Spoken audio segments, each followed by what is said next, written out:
To the point na itong si Digong nag-aagaw buhay. Dapat ganun yung nag-aagaw buhay. Di ba? Huwag naman yung acting na nahimatay lang. Dapat yung nag-aagaw buhay. Utang inan to si Dico. Pitigin ko. Pinitik mo na? Ba't ko naman pinitik? Ako, masasaktan yung mga naniniwala sa karma. Grabe, oh. O, yung iba dinadasalan yan, boss man. Ako, pinipitik ko lang yung itlog. O, yung iba pinapakain yan, no? At ako na, pinakain ko naman Grabe. Uy, huwag kayong ganyan, ha? Grabe, hinahanap ko yung magnanakaw. Ito lang pala, oh. Tapos pinapakain pa ni Kumi. Grabe. Utang ina mo talaga, Sara Duterte. Ano na naman tong kumakalat na balita? Lahat na lang kinarir mo. Issue, kaya ka pala pumupunta sa ibang bansa kasi nagpalaglag ka ng bata? Uy, ang tanong ko, sino yung kabembangan mo kung totoo man tong putang inang balitang kumakalat na to? And totoo nga naman yung sinasabi, di ba? Na katawan mo, pipiliin mo kung ano yung gusto mo. Pero ito yung ito yung napakagagong ginawa mo. Ginawa mo yan, oo. Sinarapan ninyo yung mga gabi ng lagim. Tapos nung may nabuo na, anong kasalanan ng sanggol para ipa-abort mo? Tingnan nyo naman yan, oh. Kung totoo man, kung totoo. Kaya ka mayat-maya pumupunta ng ibang bansa kasi nagpalaglag ka. Eto, gusto namin tong malaman. Totoo ba tong kumakalat na balitang to? Kasi ako, ayaw manira. Hindi ka naman sumasagot sa impeachment. Meaning, totoo ba yon? Silent means yes? Ngayon, gusto namin marinig dito. Totoo ba na nagpalaglag ka ng bata, Sara Duterte? Totoo ba itong balita ng isang vlogger na kaya ka pumupunta sa ibang bansa kasi nagpalaglag ka? Sinong lalaki ang tumira sa'yo? Sinong lalaki ang bumembang sa'yo? Utang ina ka talaga. Kinakahiya ka naming mga babae, nakakasuka ka. Mas malala ka pa sa pokpok. A few moments later. Vlogger na si Mima Alicia at kritikal naman sa tama ng bala ang live-in partner nito matapos pagbabarilin ng riding in tandem sa harap ng kanilang bahay sa Caloocan. Wonderland, kamusta naman ngayon ang iyong paglalakbay? Bago tayo mag-umpisa ng ating pagbugres, okay? Gusto ko sanang bigyan ng isang magandang awitin ang alpot na tumawag kay Tatay Digong na Cartoon Network, Bring Him Bones. Sabi sang Bilatsing Iloy ngayon, ikaw ang na-bring her bones sa morgue. Ganon talaga ang sabi ng Panginoon. Kapag ikaw ay nasa last line, isang tao, for example, may isang linya sa last ka, ilalagay ka ni God sa unahan. Kapag ikaw ay walang respeto sa mga majujonda, talagang tatayshiin ka. Tapos ang tsakadal pa ng kanyang pagkapatay sa kanya yung teroray. Gusto ko na ngayon nga, ang mga pinapangarap ko naman ini-imagine ko naman granadahin naman si Pitos. Pagkatapos grenada kay Pitos, gusto ko i-time bomb ang Bilatsing Iloy na si Palisis. Isa-isa na yan, oh. Ang kanilang drama ngayon ay, Tay Sheila. Ang sabi sa akin, merong pang-scam. Sabi ng mga marites, sabi ng taga-kabilang parlor. Sabi ng mga taga-kabilang parlor, Tagalog naman ako, Levi. Araw-araw ka man niya. Sabi ng taga-kabilang parlor, may binaldog daw ito, scammerist din pala ng pangit. Alam niyo ba ang totoong pagmumukha ni isang Bilatsing Iloy? Wala ko yan naawa ni isang iho di puta ni nga kakambal ni Rene Requestas, sumalangit na waka, pero ini ang alpot ni amo ni ang itsura sa Bilatsing Iloy. Kung wala sang filter sa TikTok, nagpailong na ni isang yung diputa ang itsura ni isang Bilatsing Iloy ni nga satanistang alpot ya. Ganito ni sa kabasuraw, tingnan yung itsura daw si Long Mejia, nga daw si Rene Requestas. Hindi ko ginisaya mapatawad, bisan ano matabok. Kahit anong mangyari, hindi ko talaga ni mapatawad ang Bilatsing Iloy. Pero ang tanong ko, nasaan ang bangkay niya? Gina-secret nila. Baka sabihin na naman nila na sa atin ay tayo ay fake news.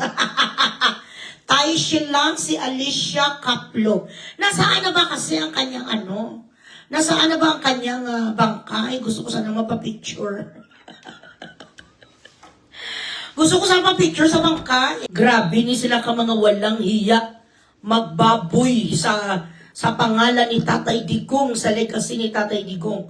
Guys, let us all raise our glasses in celebration of the Gorgor.com and Taishi Group of Companies of Alpotology, Alicia, Alice in the Wonderland. Happy trip sa iyo papunta sa meet and greet kay Taning. Ayan. Try it first.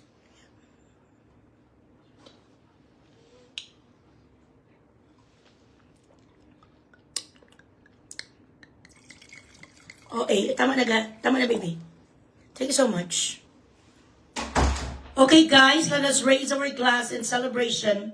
Nakaganti din tayo. Maraming salamat kung sino ka man ang pumaslang. Ay, wala ko yung pakialam. Kahit magsabi sila, ay, Voxy Teradora, how are you? Kahit magsabi sila sa akin na violence is not the answer, I don't give a shit. Me, I solve my problems with violence. Ganon ako. Okay, cheers everybody.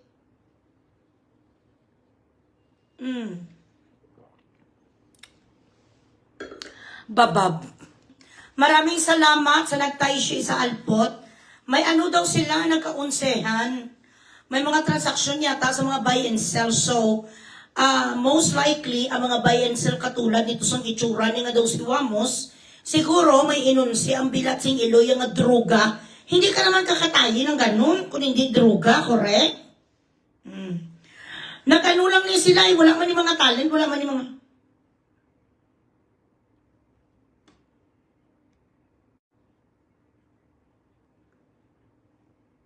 Emerson High, shit, ari ka na. This is what I'm waiting for. Cheers. Ay talaga. Malapitan para pati ulo may tama. Saan nyo nakita ni River Flows? I-send mo sa akin, ang link na yan binabalita sa personal account ko. I-send mo sa akin. Ganito siya maglait kay tatayo. Ito pala yung pinakalas niyang Ito nga, Alpot, chow. Ang bansot.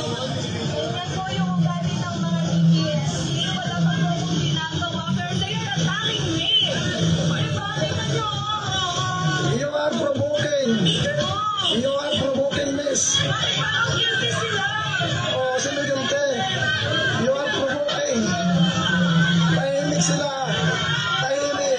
They are attacking me, sabi sang Alpot. They are attacking me sa diin kadampigin attack huy ay sapat. Nan.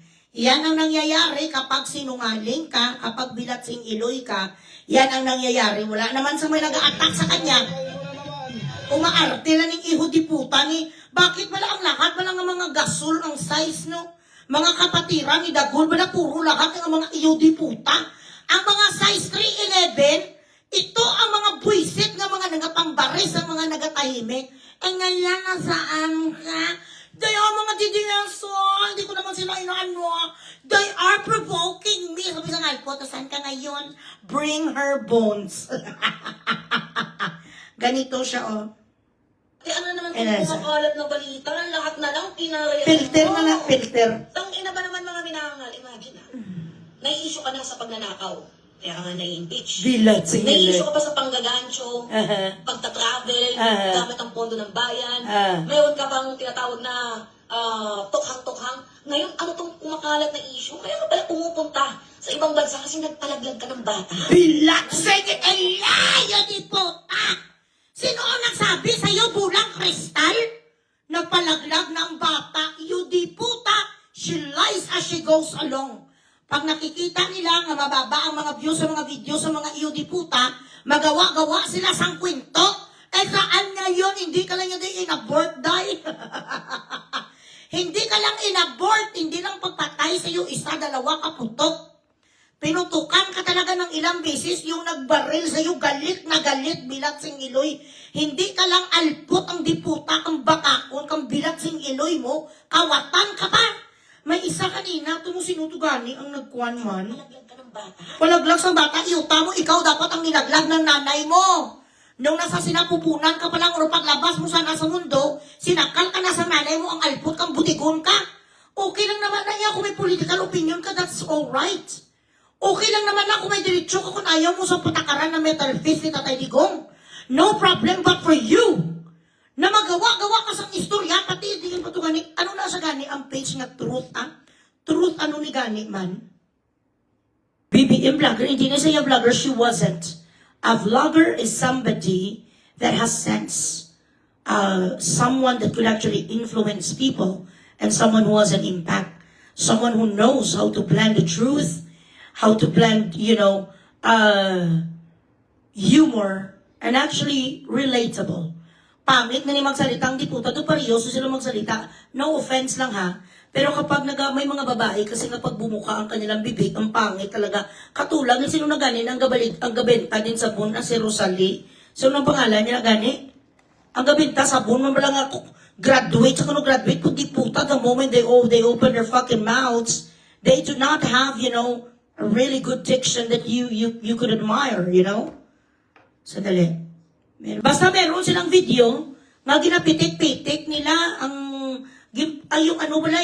yung picture ni Tatay Digong nga gin-blow up, ginpasuutan sa mga yudiputas ang salawal, kaging pitik-pitik, tapos ginapakain daw nila kasama ang mga patay huya man nga mga adiktos nga mga bilak sing iloy. Sana next na kayo, pakainin ang mga yudiputa, kayo triangulo. Kag sinturon ni Judas, pang torturin ang mga yudiputa. I've never been so happy knowing that someone tinay shit. Today, so nakita ko,